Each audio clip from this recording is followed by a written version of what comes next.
Here is something nobody will say to you directly. You were built correctly. Not optimized, not upgraded, not algorithmically improved. Built. In the old sense, the way a wall is built, not an app. With weight in mind, with the assumption that something heavy is eventually coming. Generation X, born somewhere between 1965 and 1980, are frequently described in the language of deficiency. Too cynical, too detached, too unwilling to perform enthusiasm on command. Corporate consultants call it emotional inaccessibility. Therapists call it avoidant patterning. Social media, when it bothers to remember Gen X exists at all, calls it simply not trying hard enough. But here is what those diagnosticians consistently fail to account for. What if the detachment isn't damage? What if the pragmatism, the refusal to catastrophize, the flat affect under pressure, the almost eerie calm in a crisis, isn't a wound, but a transmission? What if your parents didn't fail to teach you how to feel? What if they taught you something older? Stay with that. Don't answer it yet. In 1927, a Soviet psychologist named Bluma Zeigarnik discovered something that would take the rest of the century to fully weaponize. Incomplete tasks lodge in the brain with significantly more persistence than completed ones. The unfinished haunts, the unresolved itches. The mind keeps the file open, running in the background, consuming resources, waiting for a closure that may never arrive. The parents of Gen X, the men who came back from Korea and Vietnam with something behind their eyes that had no clinical name yet, the women who managed households on budgets that required a kind of mathematical brutality, these people lived in a permanent state of Zeigarnik activation. Nothing was ever fully resolved. The mortgage was never quite paid. The marriage was never quite repaired. The war was never quite over. And so they did something that neuroscience is only now beginning to map. They transferred the open file, not through conversation, not through intention, through the body, through the pause before answering a question, through the way they held a coffee cup during bad news, through the particular silence that descended when money was mentioned. Researchers studying epigenetic stress transmission have documented what many Gen X adults already know in their bones. You can inherit a threat you never personally experienced. Your nervous system learned to scan before it learned to speak. The startle response, that primitive alarm system housed in the amygdala, was calibrated in you not by your own trauma, but by your parents' unfinished one. You didn't grow up afraid. You grew up prepared. There's a difference. The distinction is almost invisible from the outside. It is not invisible from the inside.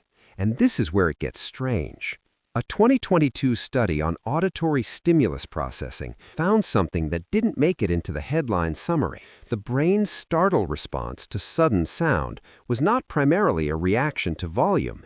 It was a reaction to the interruption of self-referential processing. In plain language, the brain wasn't afraid of the sound. It was afraid of what the sound ended. The moment before something interrupts you, your phone, your name called unexpectedly, a door opening without warning, your brain is doing something remarkably intimate. It is constructing you. The default mode network, running constantly beneath conscious thought, is assembling a narrative of selfhood in real time.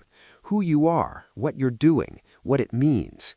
The interruption doesn't startle the body. It fractures the self, temporarily. Almost imperceptibly, but a nervous system trained from infancy to treat interruption as a potential threat responds to that fracture with the full biological vocabulary of danger. What Gen X inherited was not just pragmatism, it was a hypersensitivity to discontinuity, a premonition dressed as an anxiety. Which raises a question this essay will not answer. Is the anxiety a malfunction, or is it the most accurate perception available to a brain that understands at a cellular level that nothing is ever truly guaranteed? Here is where you expect the solution, the breathing exercise, the digital detox, the reminder that silence, deliberate, chosen, protected silence, measurably reduces cortisol, allows the default mode network to complete its work, allows the self to be finished briefly before the next interruption. And that is true. But complete silence, sustained beyond a certain threshold, triggers its own cascade. Sensory deprivation studies document a rapid deterioration of self-structure in the absence of all external stimulus.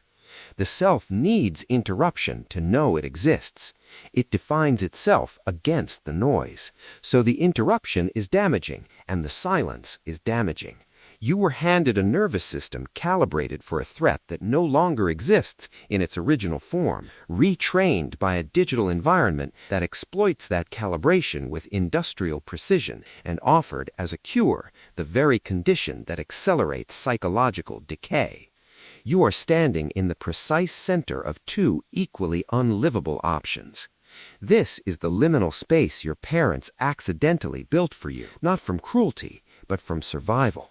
They needed you to be able to endure. They did not know what you would need to endure it for. Generation X does not panic visibly. This is frequently mistaken for resilience. More often, it is something more precise, a trained suspension of reaction, the body holding its response in escrow, waiting for confirmation that the threat is real before spending the energy of full alarm. Extraordinarily functional in a crisis, extraordinarily lonely on an ordinary Tuesday. The pragmatism your parents gave you was never about denying feeling. It was about sequencing it. Feel later, function now. The problem is that later has a way of becoming never, and the feelings, unprocessed, don't disappear. They calcify. They become the wall. Not a metaphor for limitation, an actual structural element. Something you've been building, brick by unfelt brick, since somewhere around 1974. The question this essay cannot answer, the one that lives in the gap between your parents' silence and your own, is whether the wall is protecting you or replacing you. We don't know. You might not either.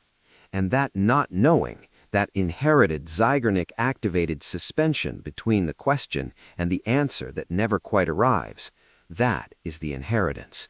That is what they gave you. If this felt like it hit a wall you can't see, comment "the wall" below. We'll be looking for those who understand the gap.